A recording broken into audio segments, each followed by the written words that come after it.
This is The Guardian.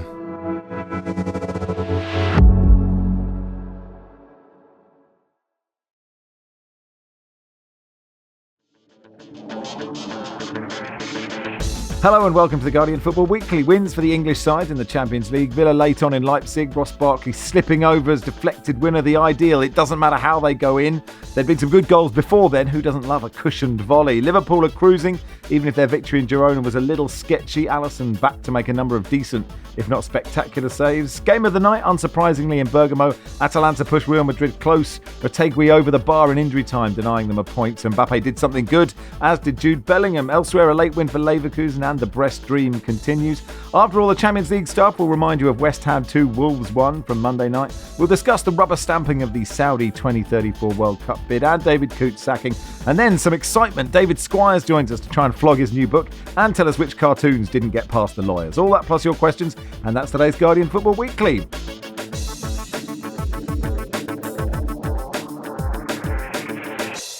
On the panel today, Barry Glendenning, welcome. Hello. Hello, Nicky Bandini. Morning. And bonjour, ça va, Philippe Auclair. Bonjour, ça va, Max Rushden.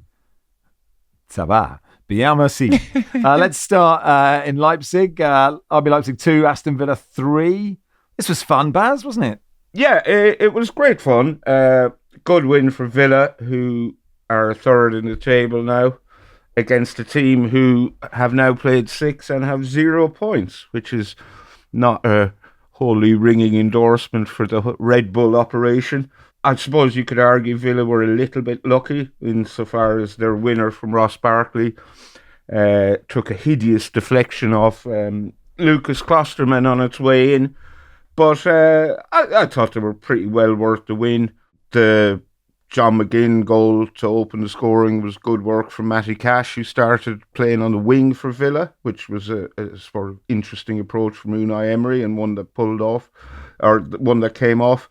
John Duran's goal from distance was the highlight, and a couple of moments of indecisiveness from Emi Martinez made life a little bit sticky for Villa, but yeah, they were worth their win, and it's. I mean, being third in the table is beyond the wildest dreams of their fans at this stage. John Duran, Nicky, is obviously he's an excellent player and in danger of becoming, the next David Fairclough / Ole Gunnar Solskjaer. But I do like the fact that he just shoots all the time. He's like an annoying person at five-a-side. We're constantly going, no, don't do that. But like quite often it just goes in. Yeah, I was going to say, people, I think, in this context at least, I think in five-a-side maybe the annoyance lingers because five-a-side results don't matter quite as much as having fun at five-a-side. Yeah. Whereas I think probably here people don't mind quite as much because he keeps putting it in the net, like he said. Yeah, it feels like a slightly recurring story. We just have to keep coming back to how is this all going to resolve itself, because plainly he's not going to be happy being the super sub forever, and certainly if you're scoring as many as this in challenging settings such as this so regularly, it's pretty reasonable to think, well, I could be starting somewhere if I'm not going to start here.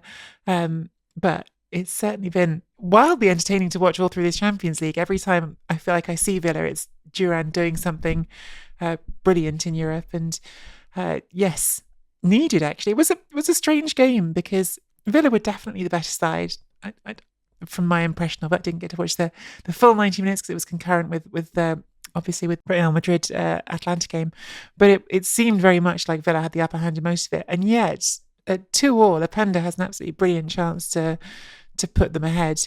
And actually, if it isn't for some very sharp finishing, perhaps Villa don't win it at all. When Baumgartner scored that goal, Philippe, if you haven't seen it, sort of like it's a cushioned volley that takes about half an hour to go in.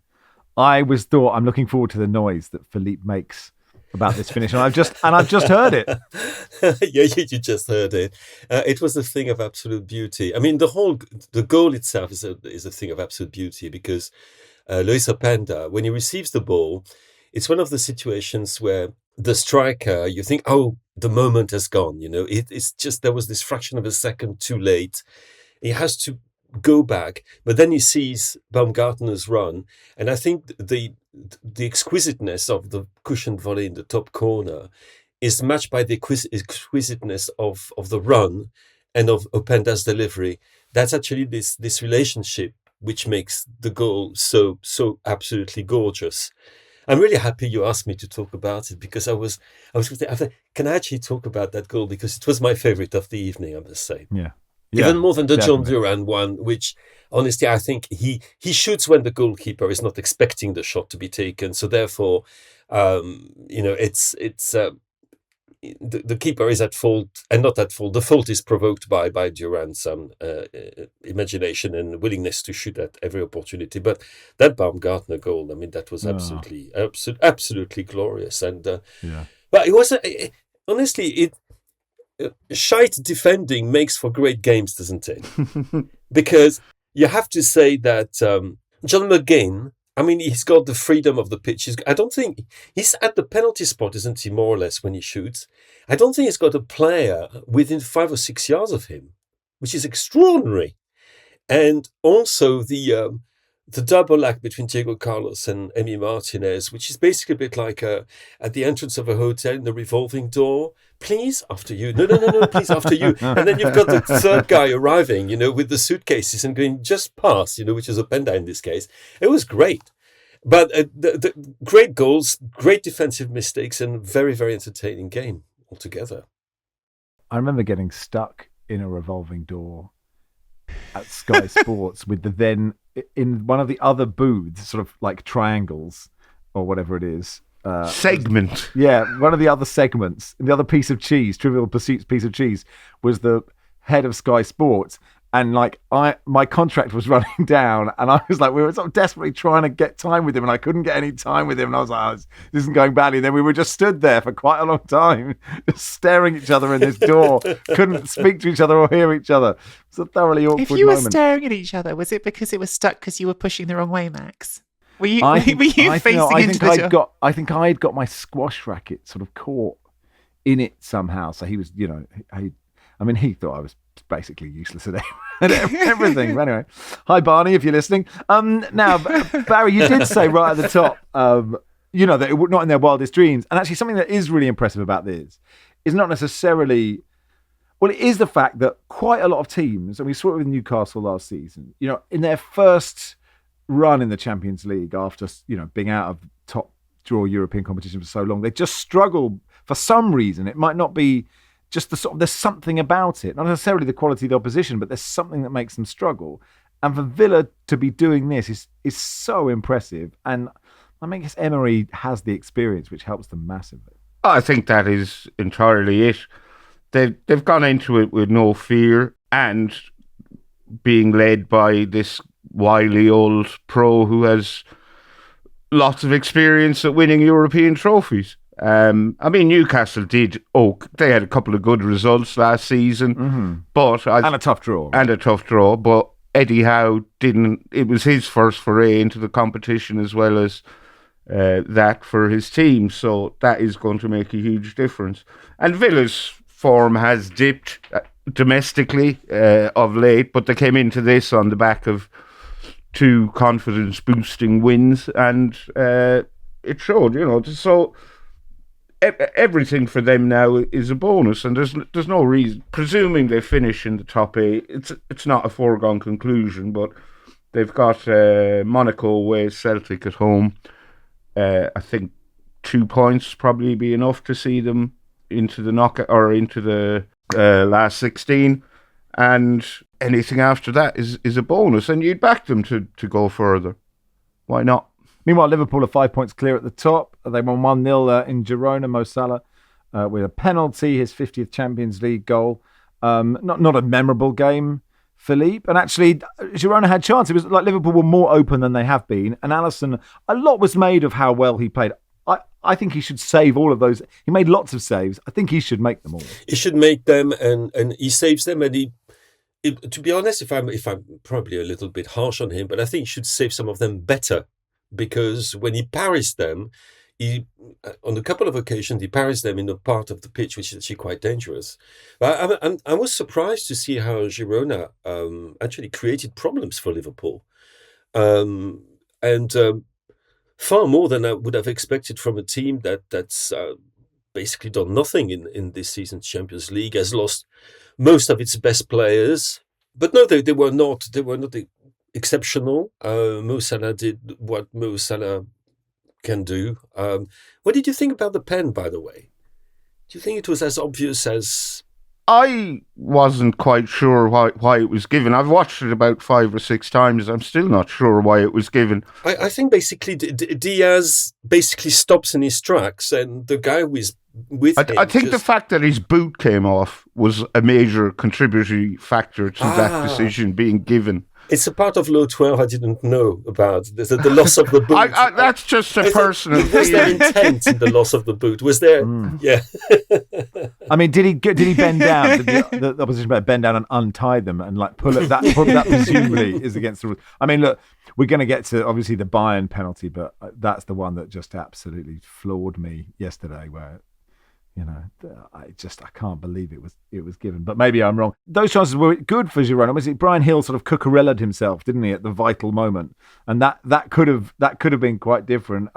Few questions about Darwin Núñez, Nicky. Again getting into those positions and again not quite finishing them off. Paul says, would he ever come good? Is he just not an elite striker? As a Liverpool fan, my patience is starting to wear very thin.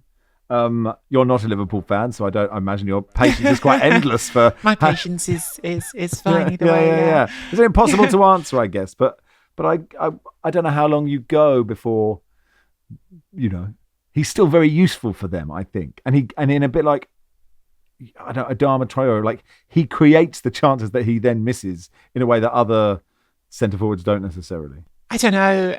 It takes more than one kind of striker to make up a squad. It takes more than just having players who can bang in 30 goals a season to make up a squad. That's definitely true. Whether or not he's doing enough, I mean, 11 goals and 8 assists last season. It's hardly a poor return this season. I feel like he started a little bit slower. I don't know.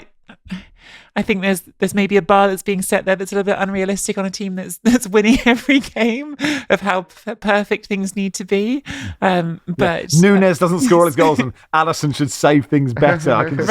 You can just feel the replies we're going to get. Yeah, I did slightly want to pick up on Philippe's thing about Girona as well, just because I don't know how much people will sort of know about their context, but I thought they played really well last night. I thought they were, like Philippe said, much better than you think when you see where they are in the group. I'd say the same for Leipzig, by the way.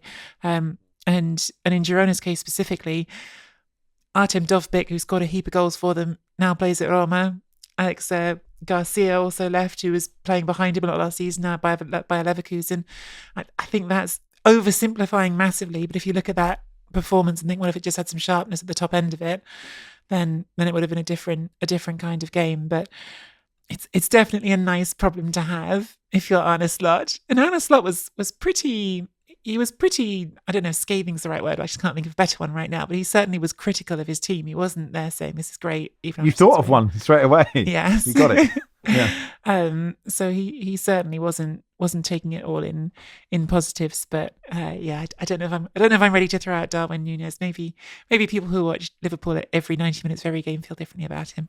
I think Girona, and Slot actually acknowledged this after the game, Girona are in a false position in that table. I think they've been quite unlucky. Just looking at their team, there's a real sort of English League, Premier League, Championship, Expendables feel about them. Brian Hill's there, Donny van der Beek, Asprilla, who I think is a Watford old boy. Daley Blin's there as well. Gazzaniga, yeah.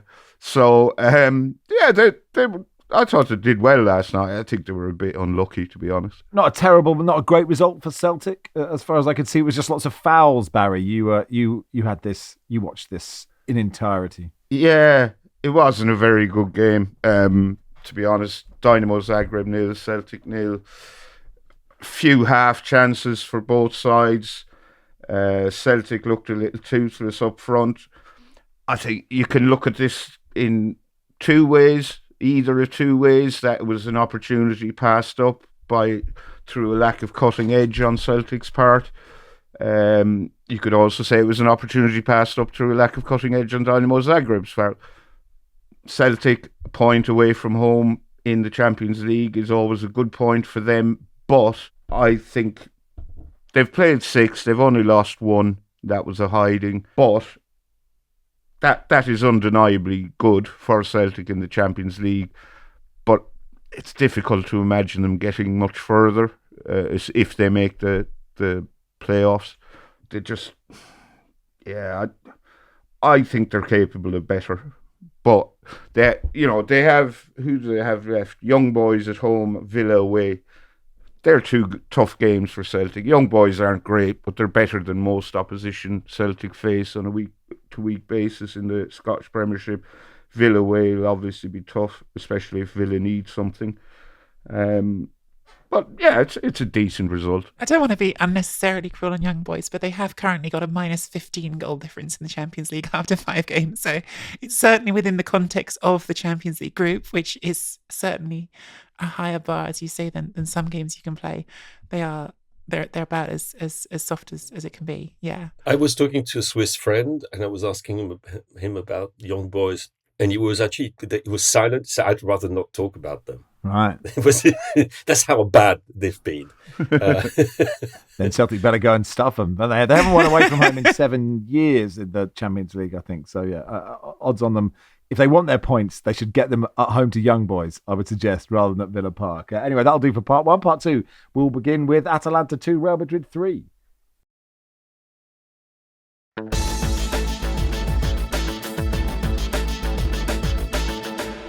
Welcome to part 2 of the Guardian Football Weekly. Let's start with that game in Bergamo, Nicky. 3-2 win for Real Madrid against Atalanta. Real up to 9 points from 6 games. They go 18th in the table, which is in the playoff positions for those who aren't keeping track or just who can't cope with a league table this big. No surprise it was a good game, Nicky. I think, did Real Madrid deserve it or not? Or what do you think? I think, to me, the story of this game is that Atalanta clearly are a top European club, because now they've had the one unifying top European club experience of outplaying Real Madrid and losing to them. The first half, I thought Madrid were the better team. Actually, I thought Madrid started the game much faster. When Mbappe scored, you had this feeling of, this could be a little bit of a rough night, actually. And of course, they already played before the season started in the Super Cup. And in that Super Cup, I thought Madrid were really markedly better than Atalanta.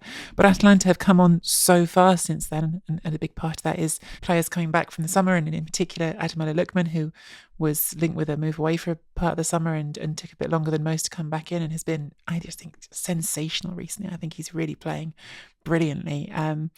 But yeah, it was really second half, Atalanta having equalised at the end of the first half with a penalty, another slightly soft penalty, although I do think there was contact. They came out at the start of the second half and I thought really were getting the upper hand, at which point they concede a completely avoidable goal. Edison making a heavy and clumsy touch back towards his own goal that gets punished by Vinicius Jr. Then feels like seconds later, Jude Bellingham does a Jude Bellingham thing, which was brilliant. And suddenly they're 3-1 down and you're sort of wondering how, because it didn't feel like they'd played in a way that deserved to be 3-1 down. But then rather than capitulate at that point, 3-1 down to Real Madrid, they then just continue to play better for the rest of the game. Lookman scores. And if Retegui keeps his shot down at the end, it's 3-3 instead of 3-2. It is going quite fast. It's going quite fast. How did he miss that? I mean, how? That was the only defence, isn't it? It was... What he did was far more difficult than scoring. The only defence is that Lookman, who does brilliant work to get the ball in, maybe sends it in a bit too hard. But it seems, from the very unprofessional football perspective that I can offer as someone who's played at least at no level whatsoever, I think it's one of those where you look at it and think, right, the amount of goals he scores, someone who's played as much football as he has, can't he keep his shot down there? But it kind of doesn't matter. It might knock Atalanta down into the last 32 instead of the last 16, which would obviously be a small setback. It would have been great for them as a club to have that lift of beating Real Madrid or even getting the draw at the end. But from their point of view, I think the performance continues to indicate they're on the right path. From Real Madrid's point of view, it really does matter, right? That's the thing. It kind of doesn't matter to Atalanta, but it does matter because had they won, like, Real would have been in real strife. Yeah, and I suppose the other thing from Atalanta's point of view is now what if you have to play them in the playoff round and how frustrated will you be you didn't knock them out when you had a chance to. But I don't know if they would have been knocked out even with a draw, to be honest with you. I think from Real Madrid's point of view, the fact that Mbappe, Bellingham and Vinicius all scored feels pretty good, even though Mbappe had to go off injured afterwards. Ancelotti was saying that's not too serious, was the only indication from him. I did want to just mention, Philippe, as we are the two members of the Charles de Ketelera fan club. Unless Nicky, you want to join. I think there's quite a few people in that fan club now. Okay, I'm pleased. He's fun to watch. Yeah, I mean, it's hard to make a penalty great, and he did that. And because I love him, I wanted to mention it. No, absolutely right. There's just one thing I'd like to add to this, and it's about Ademola Lookman, formerly of Everton. For the Ballon d'Or, I don't know if you saw, but he's quite high in the Ballon d'Or. And the reason why he's quite high in the Ballon d'Or is because the Nigerian member of the jury put him in first place. how very it's very Eurovision, that, isn't it? Our friends and neighbours, Cyprus. Yeah. Meanwhile, Inter, Nicky, they lost 1-0 by Leverkusen. Chaotic last minute, people swiping at the ball, it just going in random directions before Mukiele scored in the last minute. How sad for Inter is that? Or much like Atalanta, does it not really matter? I think it matters less to Inter than it does to Atalanta, and I think you could see that from their team selection. It was a really bland performance from Inter, and I think they deserved to get punished for it, even though it took until the very end. But looking at their starting 11, I think you can draw your own conclusions a little bit. Di Marco on the bench, Barella on the bench, Lautaro Martinez on the bench. This was not the strongest team they could have put forward, and they are playing against Lazio at the weekend. Lazio, who just beat Napoli and are very much a team in that certainly in the race for Champions League places and perhaps even in the title race. So they're going away there at the weekend. I think Inter took a view that they didn't view this as the priority this week and sent out a team to draw. It was interesting on the Italian TV coverage afterwards. One of the journalists was basically saying to Inzaghi, your team, your whole identity is actually quite an attacking team. You didn't come here and attack at all tonight. And Inzaghi said, fair cop, basically. Yeah, we didn't, and we got punished for it. Let's go to the French teams, Philippe. Brest 1, PSV 0. The Brest dream continues. Yeah, the dream lives on. And another crazy night at the Roux de Roux, because they don't play in Brest, they play in Guingamp, because their stadium is not big enough. It was a crazy night, and I think PSV will still are wondering, how did we not win this? But the answer is, you were playing Brest, and this is how Brest wins. Brest, relies on a keeper who had an absolutely fantastic night, Margot Bizot. It was absolutely astonishing. 4 saves of the highest quality, really of the highest quality. And PSV rattled the post twice as well. And Brest didn't create much. In fact, their goal came from a free kick, which was deflected by a PSV player to Julien Le Cardinal at the far post, who just whacked it with everything he had from close, which was absolutely brilliant, because that's typical Brest. That's what they've been doing from the beginning of the season in Europe, despite missing, I think they were missing 6 players, which is crazy, given the kind of squad that they've got. Despite coming on the back of a pretty bad loss against Lille at the weekend in Ligue 1, it doesn't matter. This is the Champions League, and Brest is this season's hero of that competition. And I have to say, I'm really looking forward to their last game of the competition, because they are hosting Real Madrid at the mighty Roux de Roux. That is going to be something else. I think getting a ticket for that one is going to be a little bit difficult. But, hats off to them. They're just wonderful.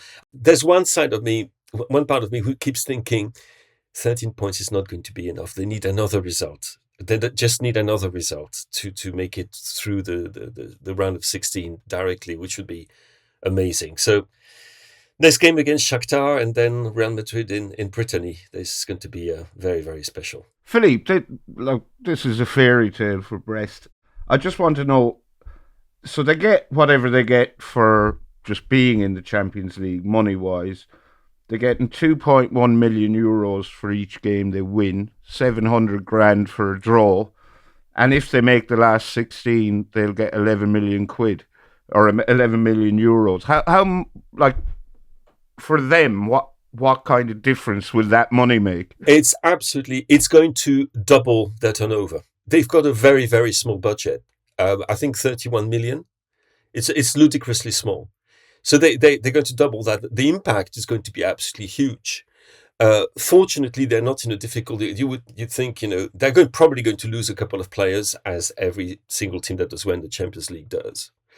They're doing okay in the league. They're mid-table, so should be all right. But it should be a completely transformative season for them. For a club that is, I've said it before, but they're owned by a local businessman who happens to be born in that city and is fan number one. It's a very, very old-fashioned story, and a really lovely one, I must say.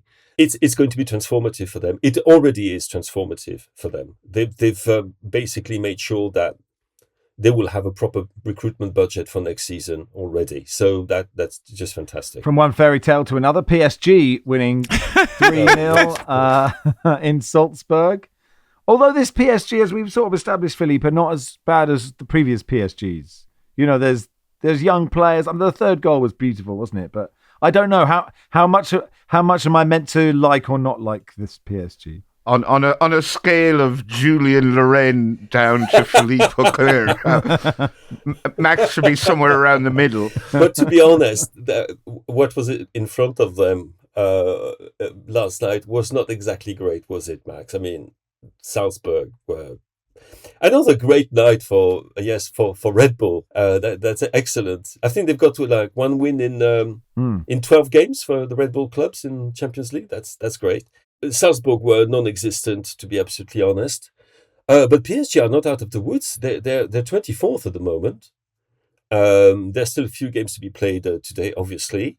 And the next game they have is Manchester City away. Yeah. And they're not out of the woods either. We obviously don't know what, they play Juve next, don't they, tonight. So that is not a gimme, is it? However Juve are playing.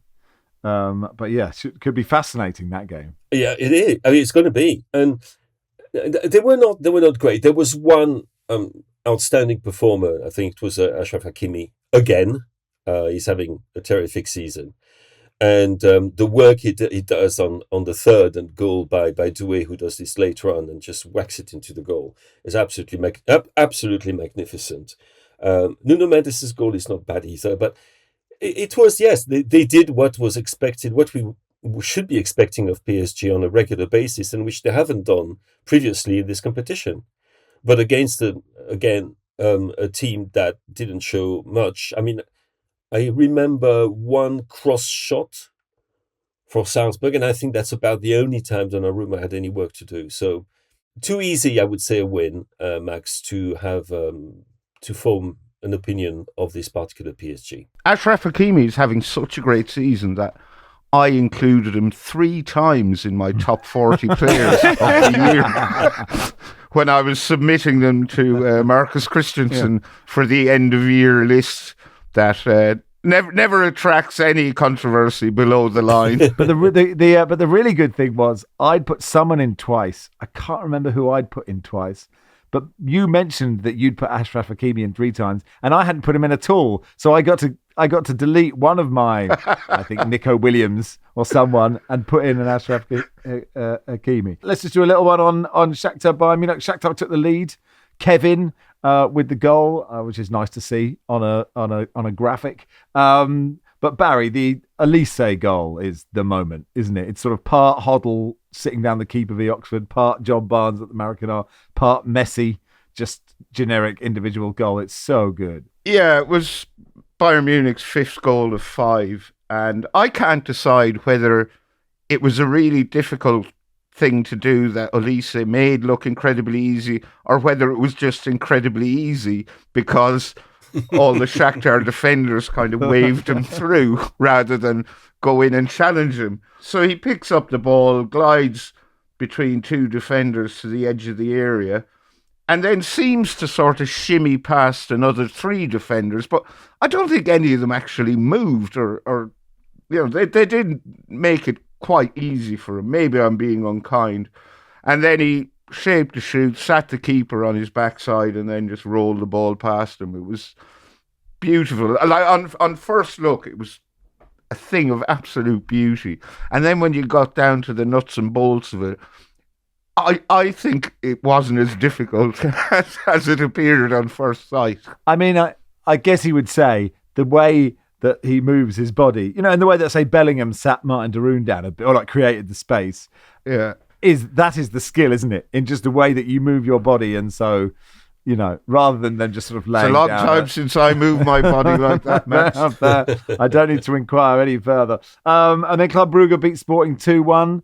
I mean, I love that. Injury time was great in this because there was 4 minutes of injury time and Anthony Taylor played 7 minutes, and just the baying from the Bruges crowd, just absolute desperation to, I don't know what the Flemish is for blow your whistle, or, you know, the French. I don't know what the French is either. But what would they say, Philippe? Siffle. Siffle. Siffle. And then Siffle. with a couple of expletives added, which I will refrain from using because it's early in the day. Oh, okay. I'd quite like Siffle. Anyway, Siffle. He did. Yeah, he did. And then the crowd went bananas. Absolutely brilliant result for Club Brugge. And Sporting suffering a little bit post Ruben Amorim. Let's go on to Monday Night Football in the Premier League. West Ham 2, Wolves 1. No one sacked Barry is probably the biggest surprise of. I presumed this game was going to be, you know, West Ham are ahead. Gary O'Neill's got 20 minutes to save his job. They equalise. Julian Lopetegui's got 2 minutes to save his job. Jared Bowen saves his job. And they both still got their jobs. Yeah, they both still got their jobs. They both still look like dead men walking, to be honest. Gary O'Neill even sounds like a dead man walking insofar as he's referring to the point in which he seems to feel he will inevitably sacked. It was a reasonably entertaining game between two teams who are not very defensively solid. Thomas Souček put West Ham ahead with completely unmarked at the far post and just sent a looping header into the far corner. We all know how dangerous he can be at corners, and to leave him unmarked is... And the ball took maybe 25 minutes to go. Yes, it did take quite some time to go in. Then West Ham thought they'd double the lead. Kudus had a goal correctly ruled offside after converting a cross from Jared Bowen. There was what I thought was a blatant shove on Larsson by Emerson, and Wolves didn't get a penalty. I think it was a bizarre decision. So, yeah, Wolves getting screwed by VAR again. They equalised when Sam Johnston got the ball launched. Guedes brought it down with a beautiful touch, played it on to Ait Nouri, whose cross was finished beautifully by that most clinical of finishers, Matt Doherty. And then Jared Bowen won with a Jared Bowen goal, chopped inside Guedes and scored with a low diagonal into the far corner. So a good win for West Ham on an emotional night for them, obviously, because of Mikel Antonio. The 9th minute, his shirt number being 9, the fans and all applauded and cheered him. Jared Bowen held up an Antonio shirt after scoring. And yeah, I can't see either of these managers still being in position in, say, 3 months' time. No, you are probably right. David Coote has been sacked by the PGMOL following a, quote, thorough investigation. He was suspended on the 11th of November after that video where he made derogatory comments about Liverpool and Jurgen Klopp. 2 days later, a further investigation was launched after The Sun published photos it says were taken during the Euros this summer, alleging that they appear to show Coote sniffing a white powder. The PGMOL said Coote's actions made his position untenable. His actions were found to be in serious breach of the provisions of his employment contract, they said. Supporting David Coote continues to be important to us. We remain committed to his welfare. He has the right to appeal the decision. I can't imagine he will, Philippe. I'm probably the minority of one. I think this is actually not right. I've felt very uneasy about the whole story from the beginning because of the nature of the pylon. That he behaves totally stupidly is beyond doubt. I mean, has it affected the way he's been refereeing games? It's just because he's been found out, and the way he's been hounded.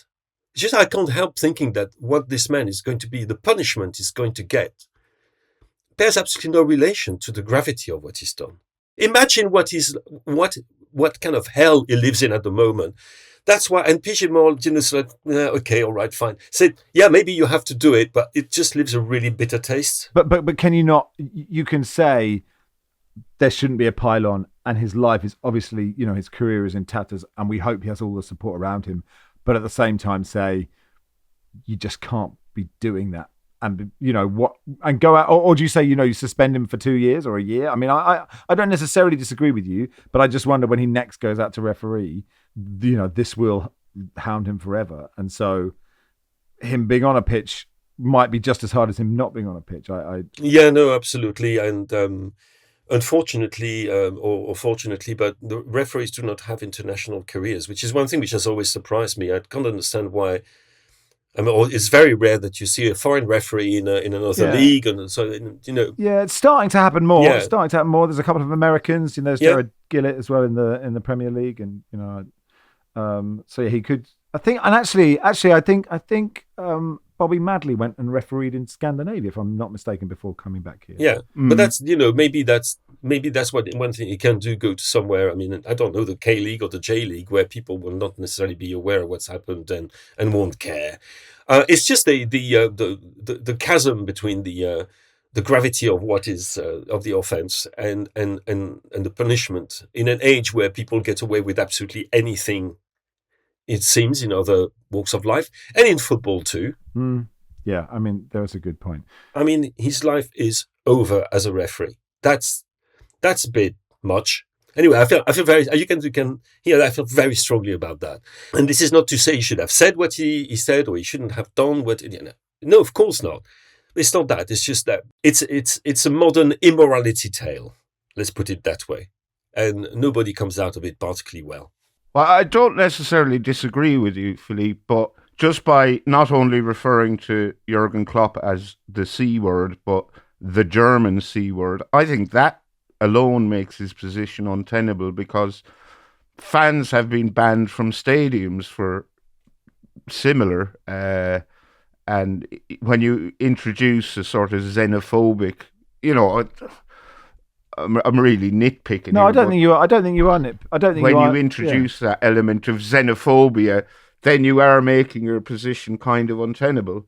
So if he just called him the C-bomb rather than elaborating on his nationality, then it wouldn't be as bad. But it is very hard to see how he could come back from it anyway. At the same time, we've got a player. I won't even give his name because everybody knows who he is. Who's been filmed making the most derogatory, chants, transphobic, racist chants filmed, and he plays for this club, and nobody thinks that's wrong. I mean, that's why I'm saying, can we have a sense of balance here? Like, if he, for example, he had been suspended pending further investigation, I think everybody would be saying, yes, that's the right thing to do. That's the right thing to do.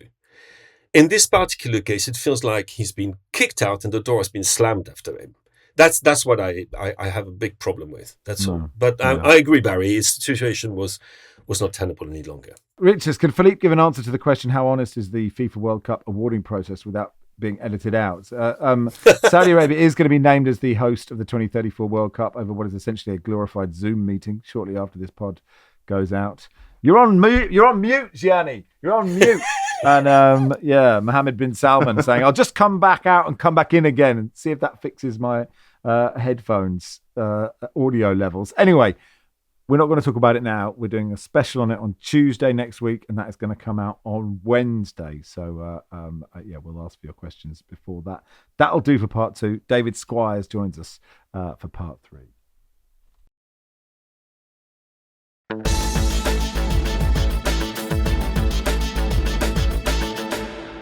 Welcome to part 3 of the Guardian Football Weekly. Very pleased to say David Squires joins us. Alex says, why is David lowering himself to your level? Welcome, David. We've dragged you down. How are you? Hello. Hello, everyone. You've got a book out. You're here to flog your book. Do it. Flog it. My book is out now, and it's called Chaos in the Box, and it's a compilation of the best of my cartoons from the last 6 years, going from just about the end of the 2018 World Cup up to the end of the Euros just gone, and it's packed and it's huge. if like all the best books are judged by how big I prefer, David, to judge a book by its cover. What's on the cover of yours? on the cover of mine is, I haven't actually got a copy, unbelievably, but on the cover of mine is Robot Haaland. There's Emo Mourinho, there's Shoegaze Roy, there's all the usual characters.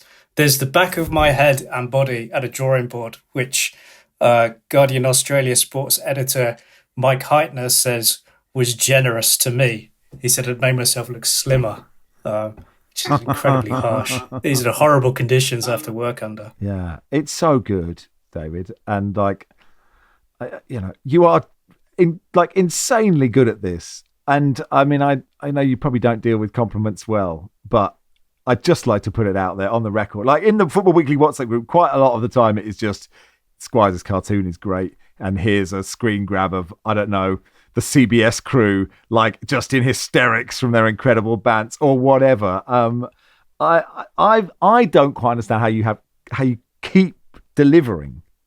Like, do you ever think, shit, I've run out? Every week. It's very kind of you to say those things. And it doesn't feel that way to me, but that's why I've been using AI for the last 6 years to... I'm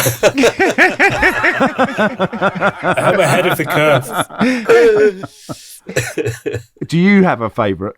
I know it's a cliched question. We got lots of messages about, Gunnosaurus and Arsene Wenger's homage to Shawshank. As Kieran says, after creating Wenger and Gunnosaurus' homage to Shawshank, how do you find it in yourself to continue? You've created perfection. Is that not enough? Well, if you had to pick one out of this book, what would it be? Yeah, that one's in the last book, but which is also on sale still. But yeah, that one really seemed to resonate with people. I gave that to my brother. He has it on his wall at home. Oh, amazing. I spoke to a friend recently who told me that I should draw the whole of Shawshank Redemption with Arsene Wenger and Gunnosaurus. And I said, there are some quite hardcore scenes in that film. The sisters could be troublesome. Gunnosaurus would have to go through a lot. But yep, he was adamant that I do it. So maybe that's my next book. But the ones that I really enjoy are the ones that I'm sort of proudest of, I suppose, are the ones that probably gave me the most stress, which are the tributes and obituary ones towards the back of the book. But there are just the odd one-offs ones in there as well, which is, I think my favourite is probably the parody of Green Eggs and Ham involving the Cat in the Hat. God, I've forgotten his name. The West Ham player who was mean to his pet cat. Kurt Zuma. Yeah. So that was quite a fun one to do about a very dark subject, but AI was working on overdrive sorting out those rhymes that day. I just wanted to ask, like, with all these like characters that have come up, as you've mentioned, Robot Haaland, Emo Mourinho, there must be some that ended up on the cutting room floor that you had in your head, but you couldn't quite like realize them in the way you wanted to. I don't know if there's any like favorites that we never quite got to see. Yeah, there are a few. There's I suppose that the only time that a whole cartoon has been spiked was around the time of the Wayne Hennessy story. I drew Wayne Hennessy's Big Night Out 2. It involved him in a series of contrived incidents where, caught in the moment, it looked like he was doing something else. Like I had him high stepping over an errant bread roll, and there was one scene, I can't remember the contrivance now, but he ended up with a napkin stuck on his face and had to cut out eye holes, and that was caught in the moment. And a very elaborate scene where I think they were in a burger restaurant and he'd ordered a flaming hot stacked burger that came out looking like a burning cross, basically. And I think that was the one that pushed the lawyers over the edge and is probably for the best. You mentioned the tributes, and the one 241, it's the last one, the Bobby Charlton, the life and times of Jack Charlton, is just it's like amazing. And I think the reaction to that must have, like, sometimes you do something and the reaction is quite incredible online. I don't know how much that means to you when you see that, especially for like a tribute. Yeah, like I was saying a minute ago, those are the ones that I am probably proudest of, because they're the ones that I really stress about getting them right. When the reaction is positive, it's it means a lot to me. And when I'm drawing those cartoons, I think I say in the book, there's often so many great writers writing obituaries and tribute pieces that often I tend more to use images from the person's life and maybe their own words. That's what I did with the Bobby Charlton cartoon. I used a quote from his autobiography about the long-term emotional effects of the Munich disaster. And yeah, those are definitely the ones that I'm proudest of. I do often try to find some humour in those, like even when I'm working on the most serious story, if possible. I like to try and bring the lols. You've got to keep the bants going at all times, even in the face of the Grim Reaper. Yeah, sorry, when you're saying that, I'm thinking of the Jack Charlton strip again, and I barely have words to describe how it made me feel. It was, and I think a lot of people felt exactly the same as I did. So, chapeau to you, my friend, for this one in particular. It was absolutely heartbreaking and very beautiful and full of love. And so, to do all of this in one strip is pretty amazing. But on a lighter note, I was wondering if you'd heard from Matjav Grafström and the people at FIFA after creating FIFA Man, which was absolutely magnificent. Because they're, as you know, he's a little bit, our friend Jenny, he doesn't like people being mean to him. And you were very, very mean to him, beautifully so. And so have you heard anything from FIFA after this trip? No, I very rarely hear from... Oh, that's a disappointment. Yeah. I mean, I'd love to know that I'd inflicted some wound on his ego at some level, but I very rarely hear from anyone who I've featured in the cartoons. And it's so strange when it does happen. You might recall a few years ago I did a cartoon about Peter Drury, a day in the life of Peter Drury, and someone contacted me not long after and said, I live near the Drury's, and I showed Mrs. Drury that cartoon in the car park of the local Tesco's, whatever it was. And I thought, are you mad? There is one scene where she suggests an early night and he screams, the Netherlands! And they go after, it's like quite an intimate thing. Actually, that's one cartoon where the lawyers there was a back and forth with the lawyers over, because it ends with, God, there was debate about how much gratification I could depict Jim Begling from expressing from watching Mr. and Mrs. Drury make love. And there was a lot of debate about how high his eyebrows were, the position of Begling's eyebrows. Got in quite a lot of detail. But anyway, this guy said, I showed Mrs. Drury this cartoon, and then she emailed me, and my blood ran cold when I saw the name Drury in my email inbox, and she asked for a copy for Peter, and at this point I was barely able to move. And then I got an email from him directly, and he was really generous about the cartoon and my work, and he just pulled me up on one point, which is I'd made a joke that he had pre-written. There was a panel where he's pre-writing his, his florid descriptions, whatever, and he said, "No, it's all off the cuff." So there you go. Josh says, "Has there ever been a Premier League manager you've secretly hoped would get the sack because they were difficult to draw?" At the start of the season, this season, I looked at the lineup of managers for the coming campaign, and I noticed that there's basically 20 bald blokes with beards, and I thought this is going to present a real challenge. So I was kind of secretly pleased when Ten Hag has left. There have been a few over the years. I think the key is just through repetition. You just draw them so many times. There are certain people I can draw from memory. So Jose Mourinho would be one.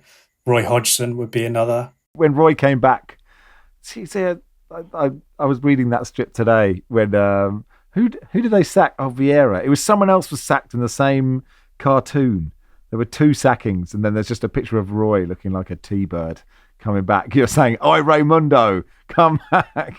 It was really great. I think that was a classic Monday morning or Monday sacking that completely ruined the cartoon. But yeah, I always enjoy drawing Hodgson. With all these people, it's about capturing the character rather than the physical appearance. And luckily, football really does attract some unusual people, some really intense characters, and that conveyor belt keeps rolling. Yeah, and the Arteta's good. Your Arteta's big square head. Arteta is. He's a fun one, isn't he? Yes, the Lego Arteta. But again, like it wouldn't really mean anything. I mean, obviously, I draw him like that because he has got this glorious, solid mass of black plastic hair. But it wouldn't really mean anything unless the characterization of his personality was right. And he's, I really enjoy him. I enjoy his intensity and his behavior on the touchline and the people it annoys. And sometimes it annoys me, and I find myself thinking, "I know I'm going full football dinosaur. It's happened." Yeah, and his sort of motivational tactics and getting in the pickpockets and his the similes that he uses and all the rest of it. When some of the stuff that came out from that Amazon documentary a few years ago, where he's got the light bulb in the dressing room and talking about Thomas Edison, and there's a cutaway to a couple of the players just kind of looking at each other, and I'm sure that's all edited by people who've got an eye for comedy as well. But it's good fun. What was were you not allowed to draw Ronaldo's buttocks, or is that one we can't even talk about? Something about a spray tan. He was giving himself a spray tan, and the lawyers said he had to have shorts on, and you were trying to explain why no one would spray tan their shorts. Yeah, that's exactly right. And in the end, I think it was so ridiculous. I ended up redrawing the whole panel, and I think it ended up with, I think it was Ole Gunnar Solskjaer giving him a spray tan, and that whole relationship of where really Ollie was the senior partner in that relationship. So I think in the end I changed it to Ollie giving him a foot massage on his gammy footballer feet, because even Ronaldo, like all footballers, right? I'm sure you're the same, Max, have got destroyed toes from years of being trodden on. So ridiculous. Those conversations would be so ridiculous. As Joel says, we had a long conversation with lawyers after David drew Philippe holding a Gianni Infantino voodoo doll for our tour poster, apparently. Did that get through? Did it get through? Yeah, I think it did, if I remember. Yeah, there it is. Yeah, Philippe has it. There it is. And there's Barry holding a shoe. Very quick word on Swindon Town, David, who we don't really mention that often. Yes, so yeah, things are pretty bleak there at the moment, but the fans are organising. They've set up a group called the Spirit of 69, named after our League Cup final win, which I'm sure that two members of this of the panel today will remember fondly. 3-1 Arsenal, 1969. And yeah, the fans are organising to pressure the current owner, Clem Morfuni, to look for a buyer to sell the club, because really they're in a terminal decline, and they have been for a number of years, and things seem to be getting worse. And so yeah, good luck to them. I'm there in solidarity. The book is called Chaos in the Box: Chronicles from Modern Football. It's by David Squires, who, as you have established, we all think is great. Before we go, don't go. You might as well wait until the end of the pod, David, now, since we've only got one thing to do, if you don't mind. I could say goodbye to you now, but if you're happy to wait for 30 seconds. I'd love to wait. Yeah. Barry, you wanted to remind listeners about Paul Watson's Kitmas campaign. Yes, Paul and his wife Lizzie run their Kitmas campaign now in its 5th year, and it has delivered over 5,500 shirts to kids in need and raised 50 grand for charitable purposes. And Paul was telling me it always spikes anytime it's brought up on Football Weekly, so I just wanted to get in a last minute pre-Christmas push for it. So if any listeners would like to send new or as new shirts to the Kitmas Appeal at P.O. Box 481 Stroud GL6 1NZ. Or you can just take the easier option of donating some cold hard cash to the Kitmas crowdfunder, which is easily findable on Tinternet.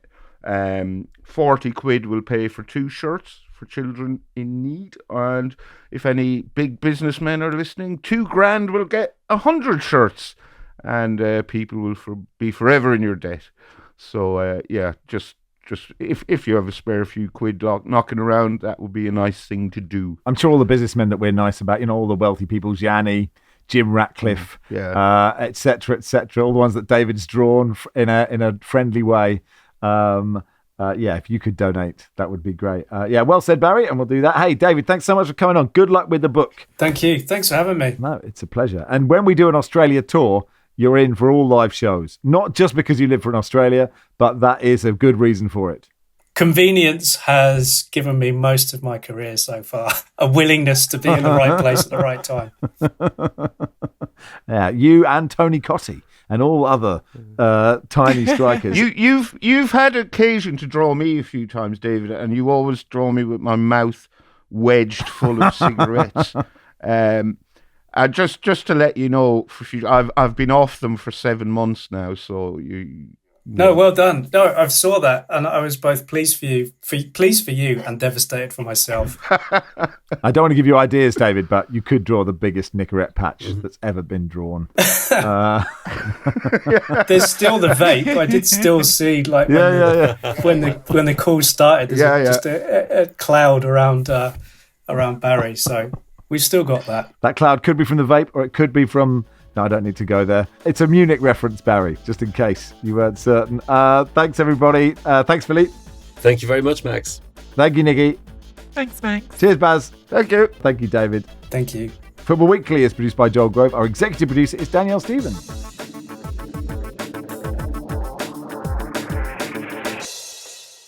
This is The Guardian.